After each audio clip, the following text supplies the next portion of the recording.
முஸ்பாத்தி சொந்தங்களுக்கு வணக்கம்.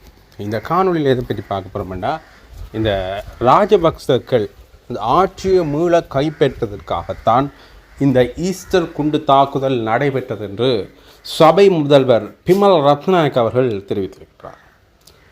இந்த விஷயம் ஏற்கனவே பேசப்பட்டது.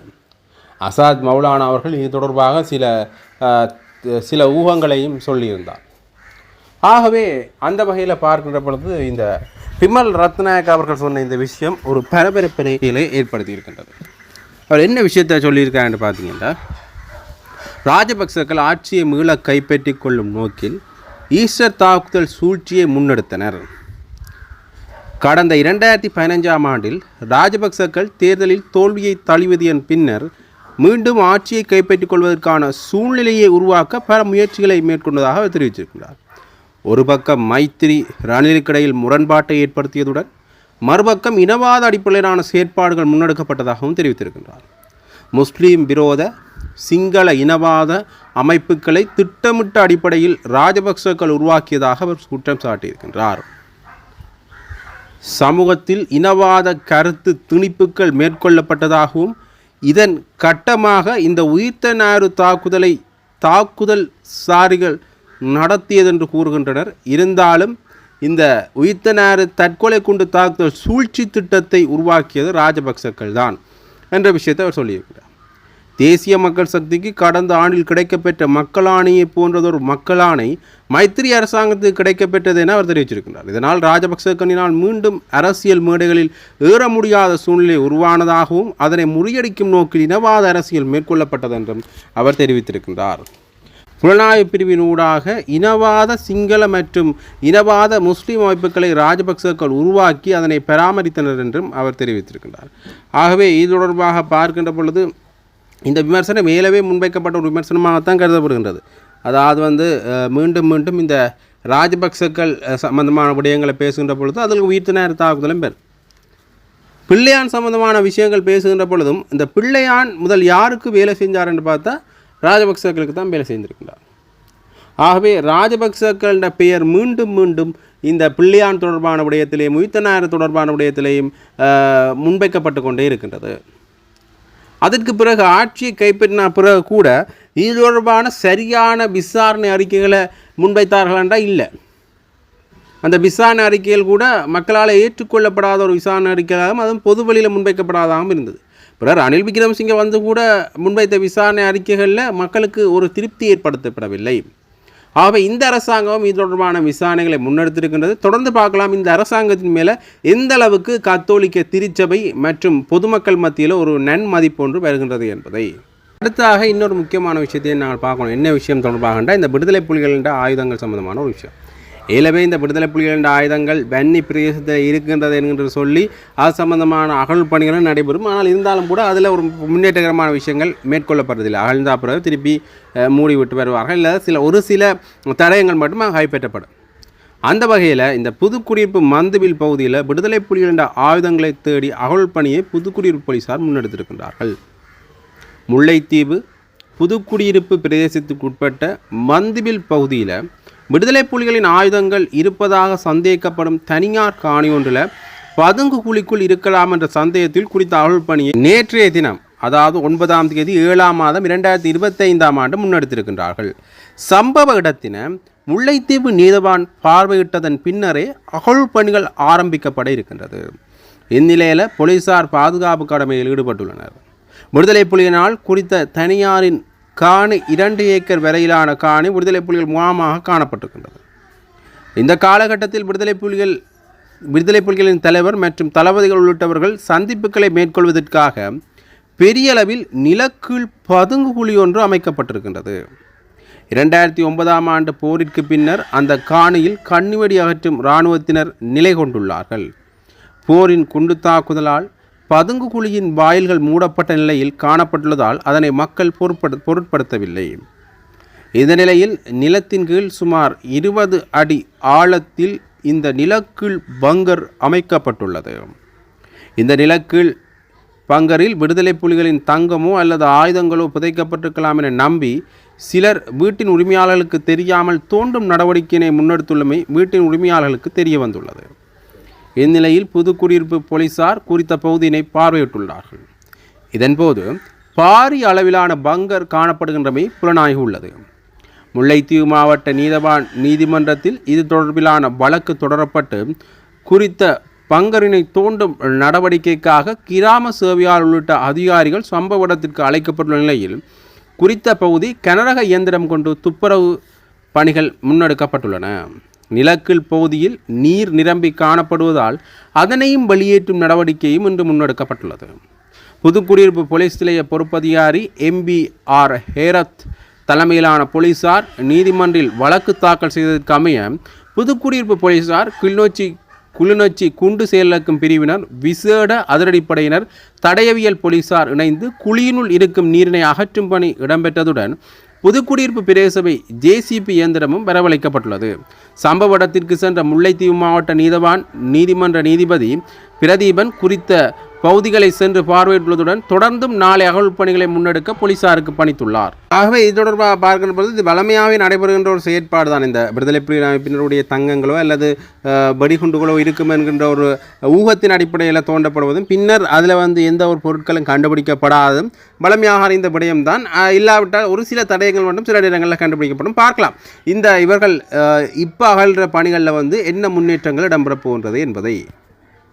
அடுத்ததாக இன்னொரு முக்கியமான விஷயம் தொடர்பாக நாங்கள் பார்க்கணும். என்ன விஷயம் என்றால் இது ஒரு வெளிநாடு சம்பந்தப்பட்ட விடயம். ரஷ்யாவினுடைய முன்னாள் போக்குவரத்து அமைச்சர் ரோமன் ஸ்டீடாரோவை ஜூலை 7ஆம் தேதி ஜனாதிபதி புடின் பதவி நீக்கம் செய்யப்பட்டதை தொடர்ந்து அவர் ஒடின்சோவில் தன்னைத்தானே சுட்டுக்கொண்டு இறந்ததாக அரசாங்க ஆதரவு செய்தித்தாள் இஸ்வெஸ்டியா பெயர் குறிப்பிடப்படாத ஆதாரங்களை மேற்கோள் காட்டி செய்தி வெளியிட்டுள்ளது.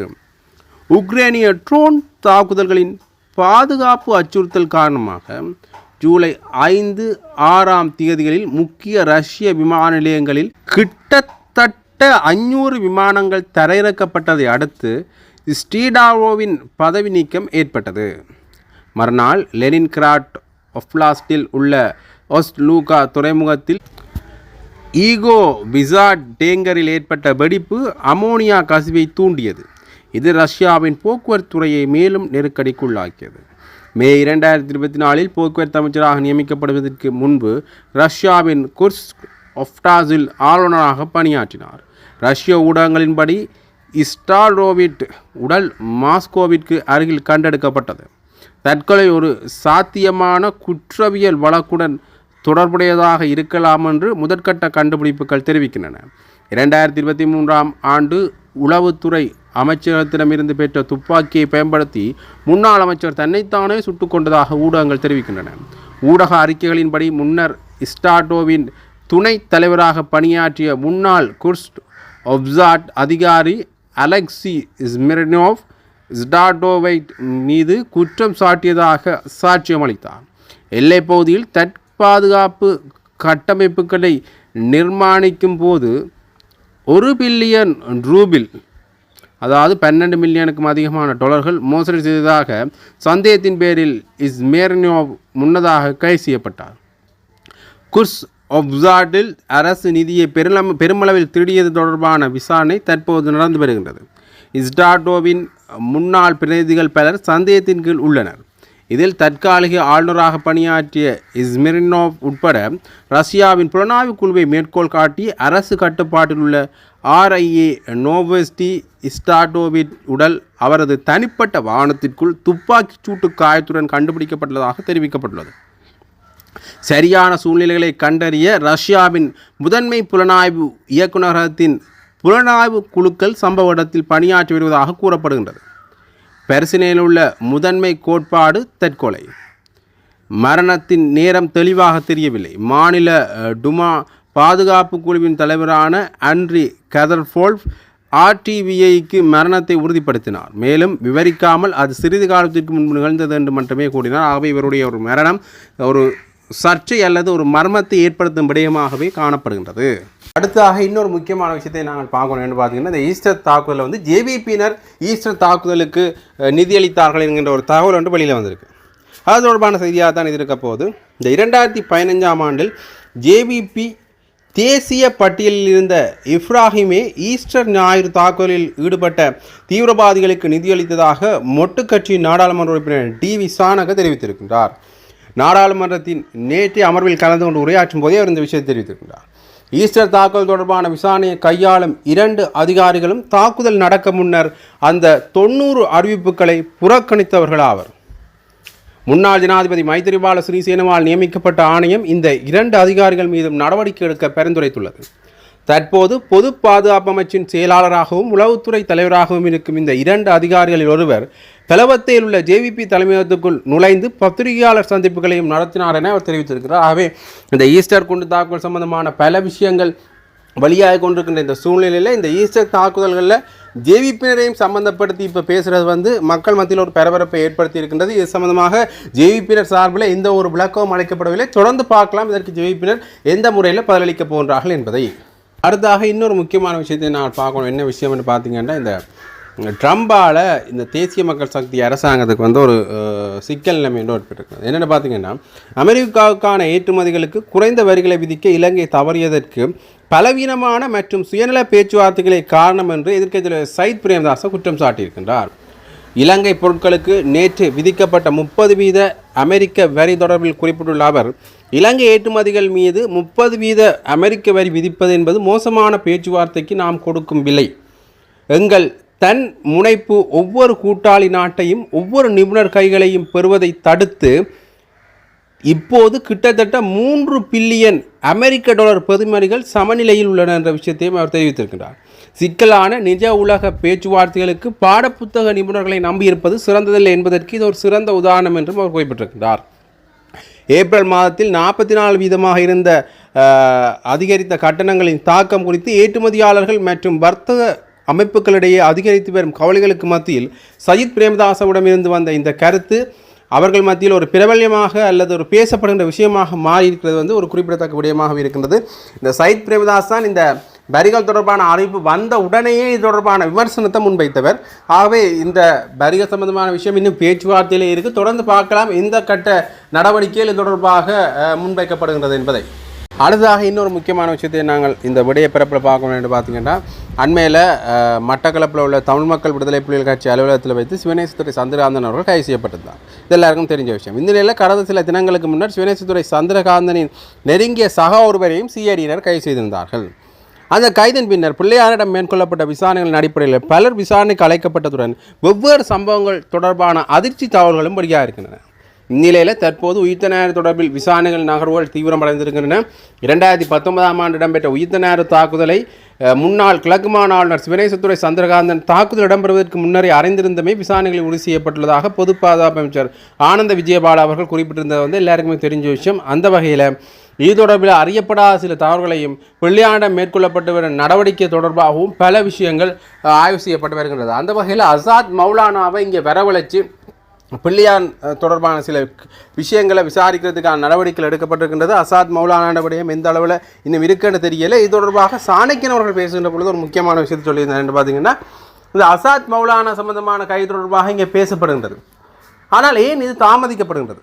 ஏன்னா இணைய வழிகள் மூலமாக இந்த அசாத் மௌலானா தொடர்ந்து விசாரணை நடத்தலாம். அவர் இங்கே கூட்டிக் கொண்டு வரணும் என்ற அவசியம் இல்லை என்கிற பொருள் கூட அவர் பேசியிருந்தார். ஆகவே ஏன் இதற்கான பின்னடிப்புகள் செய்யப்படுகின்றது? இது இந்த அரசாங்கத்தின் மேலே இருக்கிற ஒரு நம்பிக்கையின்மையை மக்கள் மத்தியில் ஏற்படுத்தும் என்ற பொருள்பட சாணக்கியன் அவர்கள் நேற்றைய தினம் பாராளுமன்றத்தில் பேசியிருந்த ஒரு விடயமும் குறிப்பிடத்தக்க விடயமாகவே அமைகின்றது.